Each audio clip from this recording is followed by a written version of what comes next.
off. This call is being recorded. Good afternoon. We'll call the meeting back to order. We'll go to agenda item 4.32, Cluny Fire Department apparatus relocation.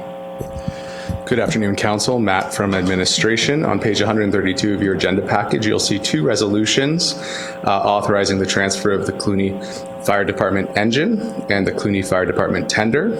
Each are going to a separate association. The engine to Rosebud and the tender to Standard. As Council is aware, the permanent closure of the Cluny Fire Hall occurred, and we were directed to complete a resource assessment of all the fire halls throughout the county to reallocate those two capital resources from the Cluny Fire Hall. On August 5th, the Capital Committee reviewed the recommendations and decided that the following capital resources would be relocated to the following: the fire engine to Rosebud and the tender reallocated to Standard. Just for Council's information, the bush buggy would be relocated to Gleason Fire Hall, but this is already a county asset, and we are dealing with the tangible capital assets policy, section 2.3.1. So the resource assessment, the centralized location, and various other factors were the determining factor with respect to the recommendations before you.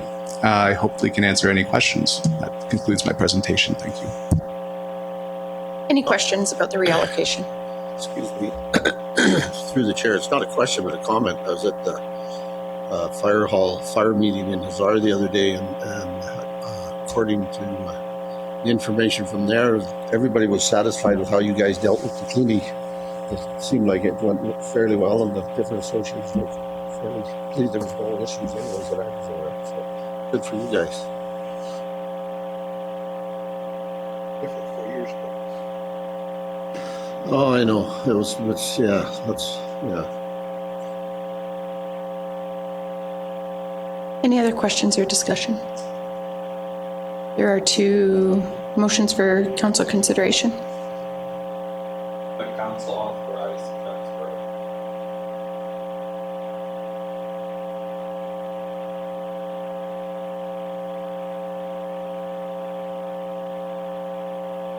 Any questions or discussion?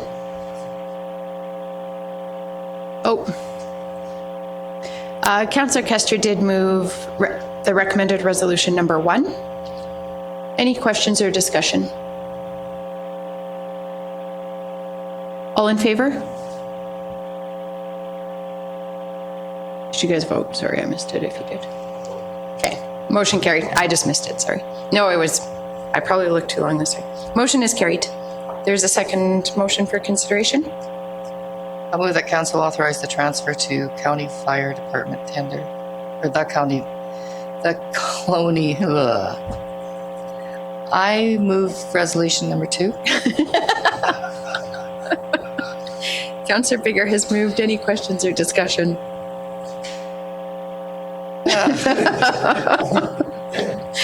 All in favor? Motion is carried. We'll move to 4.41, Transportation and Agriculture Report. Good morning, Council. Just want to check to make sure everybody can hear me okay this time. You bet. Good afternoon. Excellent. Good afternoon. Brad Bullock presenting from Administration. One thing you will notice, I think, different from previous, is we've instituted a little bit different format for the report. So we will highlight some items, and then you'll notice there's some tables with a more detailed list of other items.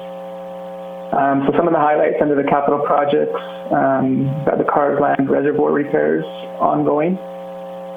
So the exterior crack repairs have been completed, and the interior is now getting worked on to be completed shortly. The Carsland Railway Avenue project has also been completed, and the Rosebud Lagoon is continuing on. There's a list there on page 135 of the report. Some of the activities going on right now. Some rainfall in September and some COVID-related matters with the construction crew have impacted the schedule. And we're now looking at about October 20th as the expected completion date for that. So moving down onto page 136, you can see some before and after photos of the reservoir as well as the Cars Line Railway Avenue project completion.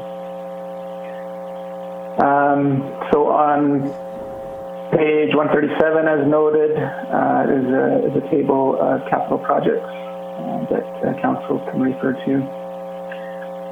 Moving down to page 138, the Murfield lot sales update table can be found there. And then on the operations side, a couple highlights there is we have hired the new water operator, Mark Morris. He started September 7th with the county. And he'll be looking after primarily the Carsland Speargrass area. And lead monitoring has been started, and county staff will collect samples from random homes just to test for lead levels. And that's just a regulatory requirement that we have to do, and my understanding is there haven't been issues with that in years past. Moving down to page 139 again is a summary of operations activities, 139 and 140. And lastly, under agriculture and environment, we have had advertisements placed for ASB members at large. The deadline was September 30th for applications, and my understanding is we have not received any applications for that. Environmental stewardship awards are still open to the public, and no nominations received to date. And 3 applications have been received for the Agricultural Service Board bursary, and which will be discussed at the bursary committee meeting on November 10th. And just included some photos of the Alberta Environment and Parks Watershed Resiliency and Restoration Program. And these are interesting just to highlight the positive impacts that this program has in terms of the watering. So you can see a typical installation here on page 141, and then moving down to 142, just a couple pictures of how this helps, and showing a healthy situation as well as an unhealthy situation, and what that project is aimed to address and help with the environment. And then lastly, on page 143, another summary table of some of the activities that our agriculture and environment group is undertaking. And that concludes my report. If there are any questions, I'm here to answer them. Any questions for transportation and agriculture?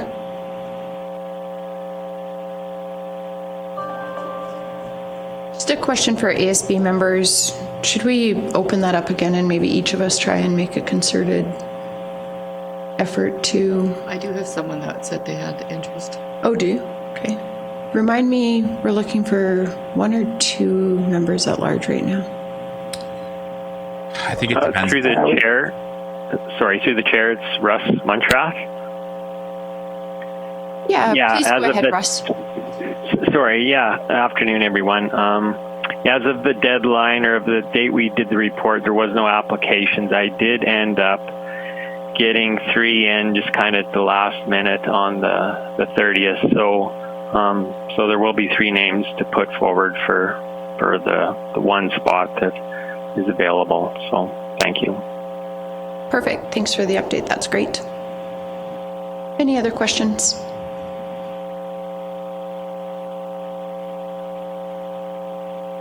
I'll make the motion to accept it as information. Deputy Reeve Claassen has moved to accept as information. Any discussion? All in favor? Motion is carried. And just a thanks, I don't know what everybody's thoughts were. I really did like the summary tables for the capital and the operating projects and just activities that are ongoing. It was just a good summary and easy to follow where we're at with projects. So thank you for that. We'll move to 4.42. Yeah, there's always a lot going on in the group, and so it's nice to have that table there. Thank you. Yeah, it was really good. It's an easy, kind of clean way to see where everything's at. So thank you. We'll move to 4.42, utility rates and policies review. Good afternoon again. Brad Bullock presenting from administration. So we are approaching council with 3 recommendations here, all related. And so administration is working on addressing various questions and interests that have been brought forward from council and from ratepayers, just in terms of the system that we have for utility rates, as well as, so that's one. Two is a framework for, basically a decision-making framework for deciding and laying out some a foundational framework for supplying utility servicing and infrastructure throughout the county. What that looks like, what the conditions may be for providing those utilities and infrastructure, as well as some potential frameworks for cost sharing with ratepayers in those communities. And then lastly, as part of this, one thing that we've noticed is that may be needed is just a general review of Hamlet designations in the county. And the reason why this is wrapped up into this report is that it's one of the designations that we would recommend in the future to council that we could use as part of the framework, both for determining utility rates, determining the distribution of those rates between the communities throughout the county, as well as part of the decision-making framework for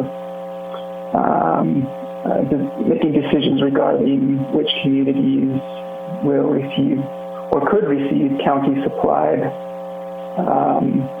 services and utility infrastructure who would be considered for that.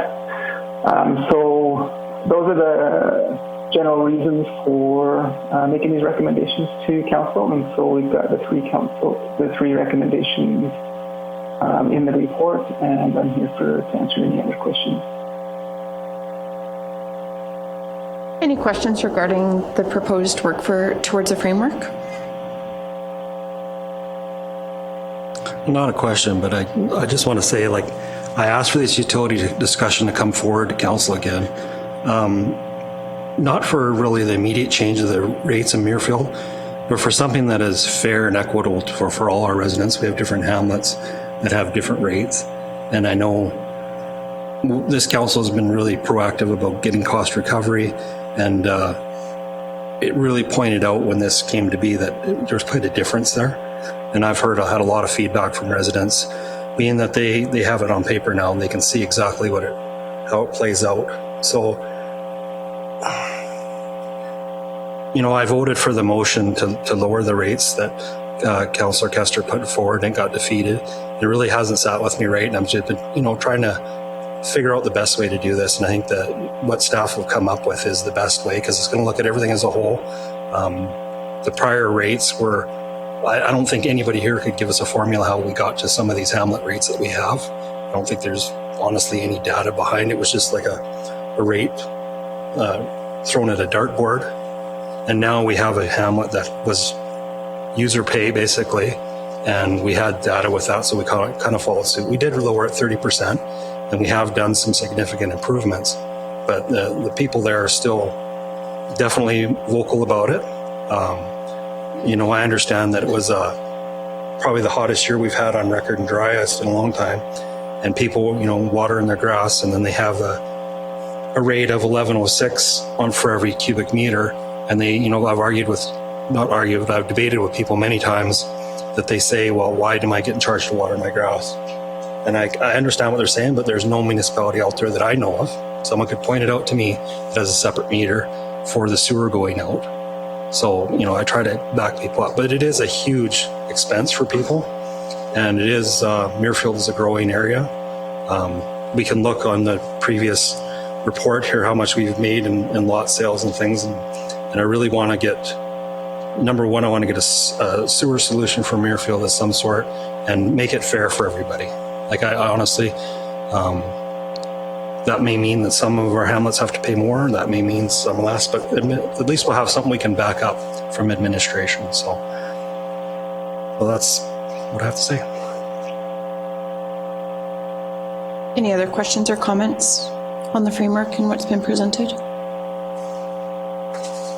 Just to build on some of what Deputy Reeve Clausen was saying, I agree with you. I see so much value in what's been proposed in this framework. As we do that asset management work and start to put some numbers to what our long-term liability responsibilities are to maintain and service the infrastructure that we have in the ground already. I think this, combined with the asset management, will really put us in a good place for figuring out what we need to be doing with rates. We have been consistently increasing rates across the municipality. I think every year when we've made decisions, the current council, I think we've increased by 15% every year, I believe, to move us towards cost recovery. A couple of comments just to back what you're saying, Deputy Reeve Clausen with Muirfield. I think what I hope ratepayers understand is that this council is fully committed to getting that infrastructure in place like you referenced, and to getting them a wastewater system. I know that's what I've consistently heard being discussed here, and there is a commitment, and I believe that that will be carried right through to completion so that they have a wastewater system that can bring those rates down. The hauling is extremely expensive. It's a frustrating fact, but there are hard costs to that, and it's a large amount of money. Also, just to note that if I understand, and somebody will know the percentage better, but I understand that the wastewater is only on a percentage of the water that is metered. So we do account for some like yard use or lawn watering or that type of thing. I know in the summer it's likely like some of the outdoor use might exceed what the allocation is, but then we also have to keep in mind in the winter, they still have that allocation as well, which maybe isn't being utilized as much, that isn't going into the wastewater system. The other thing that I think is really beneficial to the Muirfield residents is the alternative to the county taking over the development, which was a tremendous amount of work for our staff, and unusual. Like, it certainly would not have been our choice to do, but I think it really spoke to how much we do care about the ratepayers that live in Muirfield, because had a secondary developer taken it over, that developer would be looking to turn a profit on every single element of what they would be doing in that community, potentially including utilities. And so we have done everything within our power to bring those utility rates down as much as possible, like bringing the wastewater or the hauling for the most part in-house. And I know I don't know all the complexities of that, but that was certainly a focus of this council. I think that contributed to that 30% rate reduction. And then ultimately, once that infrastructure is in place, their rates will be in line unequivocally with the rest of the county. The other thing to note is that this council also hasn't had significant tax increases. And so anytime, if were we to absorb a cost, say for example, of that wastewater hauling, that's going to have an impact on our expense side, obviously, and we have to recoup that somehow. So I recognize that Muirfield has certainly some high assessment. I mean, there's some beautiful, beautiful estate homes in that area. It's a beautiful community. We've visited and just like been through the community, and it's fantastic. But all ratepayers, including the Muirfield ratepayers as well, benefit from those low mill rates that we've been able to maintain. And that at times comes from making those kind of difficult financial decisions. So the big things for me is just to focus on, like, there is a differential between the water and the wastewater. So that is accounted for to a certain extent. I realize it might not completely account for it. We are committed to getting that infrastructure built and to making it, whatever we can do to foster an amazing community there. And I know there's a huge community spirit there, and that the ratepayers really care as well. So what I love about this, what is being proposed, is it will provide a framework for a lot of this decision making, so we don't have to look at one-offs, or we don't have to, constantly struggle with where we're going with this decision making. This will create that framework. It will give some consistency, and it will give us better guidance in making decisions around this. One thing I might ask is consideration, if council is supportive of the idea, is looking at if there are other rural municipalities who also have, like, perhaps distinct systems that serve different hamlets, for example, within the municipality, and just how they handle differences in costs and what the rationale is for that, if there are distinct costs per community, or if, even though they're distinct systems, if they're looking at utilities more from a municipal perspective, and just kind of and I haven't had a chance to kind of scan jurisdictions around us, but that may be helpful as well, just to see how other municipalities handle that. So I realize it's more work for our staff, and I apologize for that. But it's valuable for me to know how other municipalities do it, and not just how they do it, but why they do it that way, like what the rationale is. So that was the only thing that I didn't see identified in the framework that would be helpful for me going forward in looking at this. Any other questions or discussion?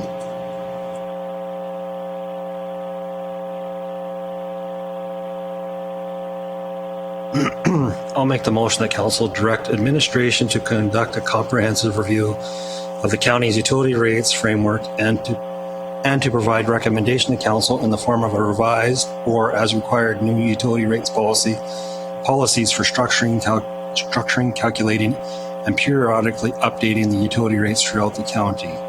Further, that council direct administration to conduct a comprehensive review of county policies regarding the installation and servicing of deep utility service infrastructure for hamlets and other residential communities in the county, and to provide recommendation to council in the form of revised or as required new policies regarding the county supply and cost sharing of deep utility infrastructure.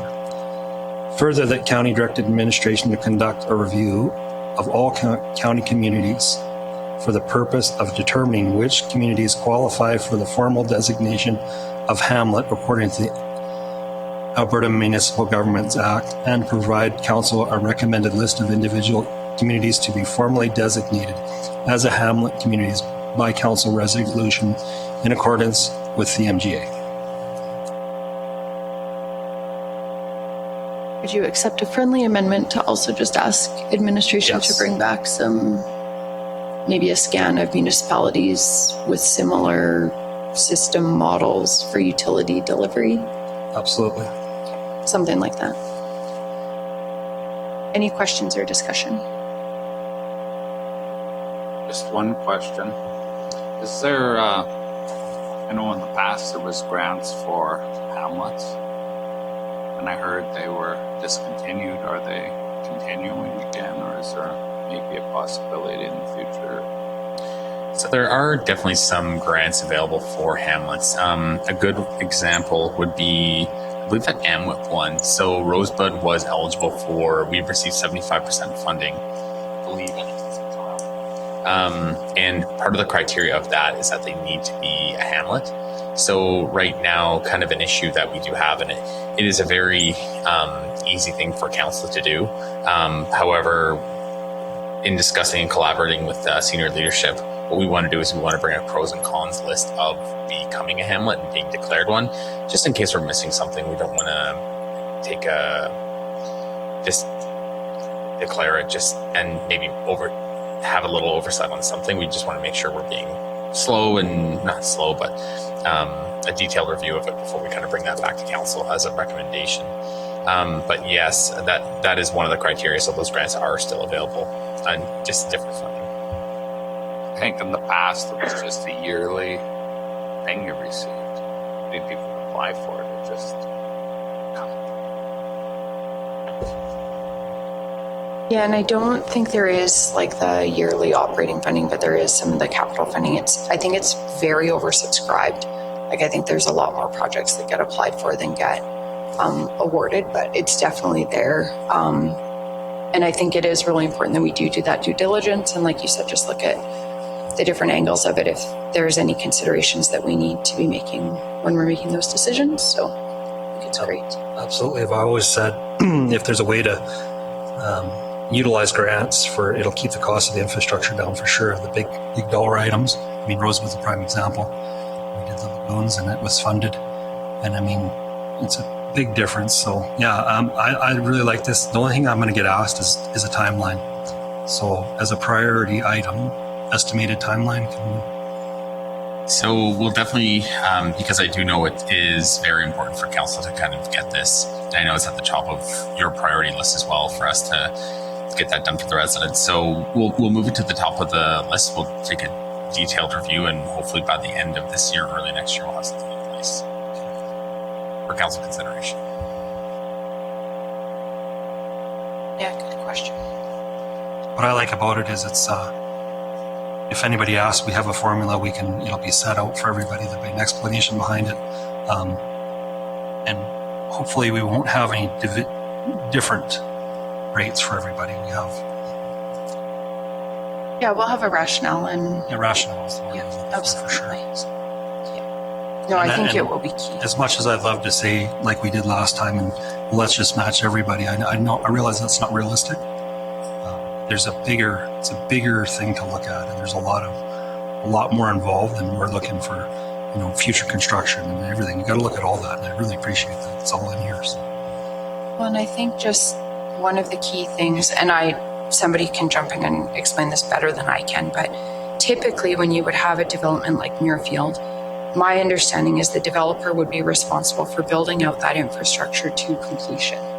And it would only be at that point, when all infrastructure is in place and servicing is in place, that there might be any consideration of sort of a municipality assuming responsibility for the ongoing operations or that type of thing. And it is a unique situation. Maybe it's happened in other municipalities. I don't know. It has.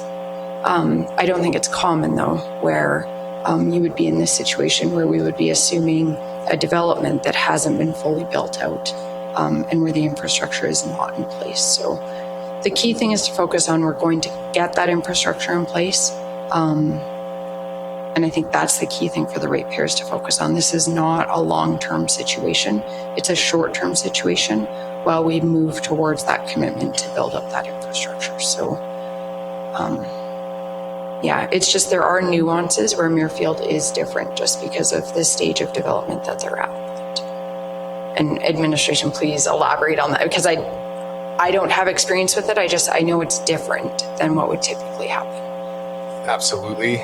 Just to council, there are a couple of examples. I can't cite the names of the communities in the province, but certainly in Alberta, of a little bit of an inverse process that we're going through right now, and another one whereby the municipality takes ownership of the community and has to go through a lot of what we have been working on in the last year and a half with it. So there are examples. Of course, you want to get all the infrastructure, municipal improvements in place before, with a thorough look at it with the experts before, releasing something like securities and the rest, or what have you, working with the developers. So they're and those are lessons learned going forward. That's correct. In hindsight, though, from a planning perspective, I think the route that we took by assuming responsibility, would you say from a planning perspective that's beneficial to the residents of Muirfield, like versus the alternative if it had been transferred to another developer or that type of thing? Through the reeve to council, absolutely. Part of the rationale for that is, obviously, as municipalities, we're not in the business to be developers, but we certainly have the expertise to kind of bring everything together and look at the missing pieces and start putting them together. And there are a few, and we've done quite a bit of work over the last year and a half to get to where we are. So those are both part of the challenges, but part of the opportunities. And I do believe we've taken the right course of action with where we're at right now. Just specifically, I'll go right to you, just so I don't lose this train of thought. From a financial perspective, from the residents, would you, I would anticipate that they would be in a much better position with the route that was taken by us taking it over versus, what would you have anticipated had the county not, because Deputy Reeve Clausen pushed hard for Wheatland County, nobody thought it was possible to meet the timelines at the time that the developer was demanding to take it over.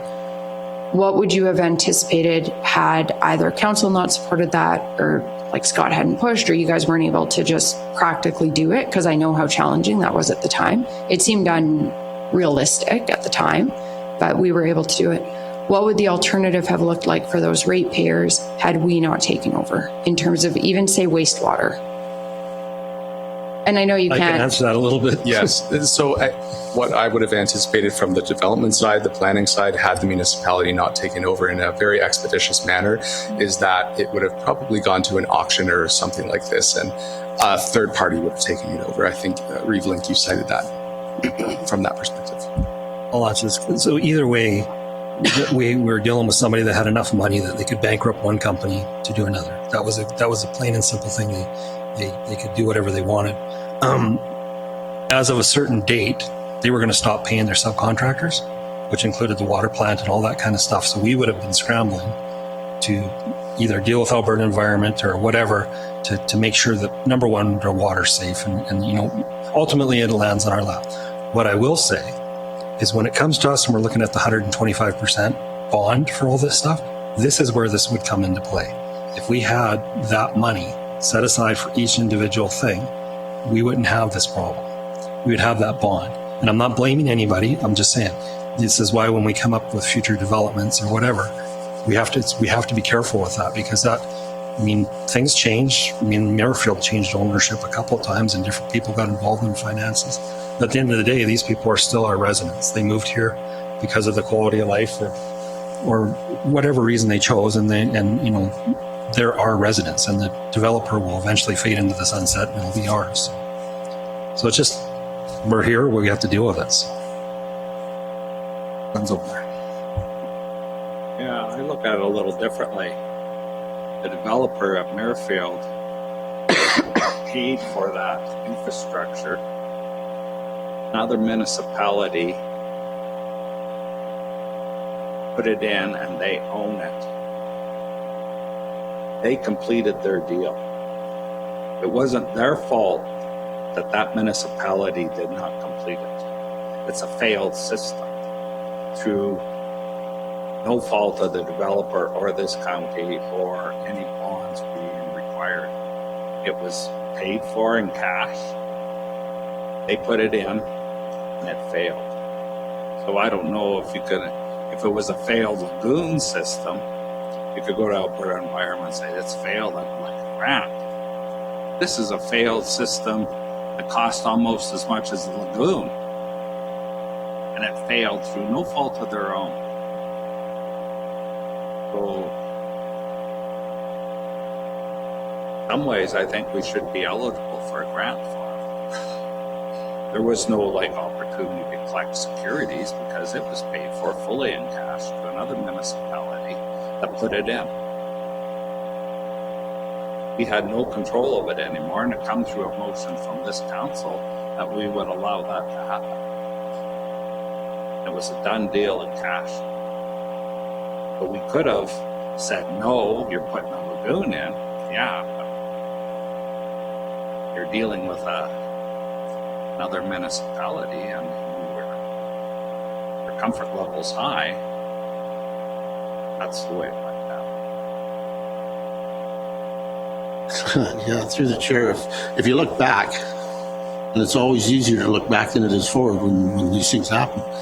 If we could have had a crystal ball and known what was going to happen up front, it would have made sense for us to go after Rocky View at that time for 125% of the cost of that as a holdback, so that if something went wrong, they were the ones that paid, because they were the ones that made the deal. Yeah. And it's their infrastructure. It's their infrastructure so it's always easier to look back, but things are that can't blame the developer, you can't blame the residents. Council, maybe maybe, I don't know, I wouldn't say you can blame council, can't blame the legal things, but in retrospect, going forward, if something like that ever comes up again, and you look at and say, okay, you can do that, but whoever's guaranteeing this end product has to put money up to guarantee that. Not just the assumption that something's going to happen. I think that's the lesson you learn out of this on the road. The other thing, when we talk about these hamlets and these growth nodes, whatever you want to call them, they're fine, and the people come out and they pay big dollars for it and they expect services. But they have to realize too that these services come at a cost, and they have to be replaced down the road. They have neighbors half a mile away out in the rural area that have bought acreage, they've developed the acreage. We don't help them with any of that. They pay their own sewer, they pay their own water. If something goes wrong, they have to pay for that all the way down the line. Just because you buy in a hamlet doesn't mean that those services don't have to be paid for. They just have to be, we just have to make sure that it's equal across the board for everybody somehow. So that the rurals understand also that, yeah, these guys are paying their way. It's a different way, but they're still paying their fair share. Because the bigger portion of the rurals out there, and they don't complain about it. You get the odd one says something, but no, well, my sewer went to hell. It cost me $30,000 to put in another sewer system, or $20,000 or $30,000 to dig another well. That's just part of living out there. But yeah, just comments. Yeah, good comments for sure. We have a motion on the floor. Any further discussion?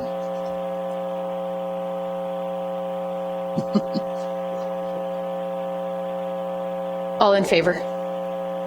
Motion is carried. Thank you. Yeah, and thank you to administration. I think it's a brilliant plan. We do have some correspondence. There's a thank you letter from the town of Strathmore, letter from Alberta Transportation Office of the Minister regarding the letter we had written with Vulcan County, Arrowwood, and Siksika Nation regarding the single lane bridges, and some Sewa correspondence. I don't think anything required any action. Just a motion to accept for information. Also move. Councillor Bigger has moved. All in favor? Motion is carried.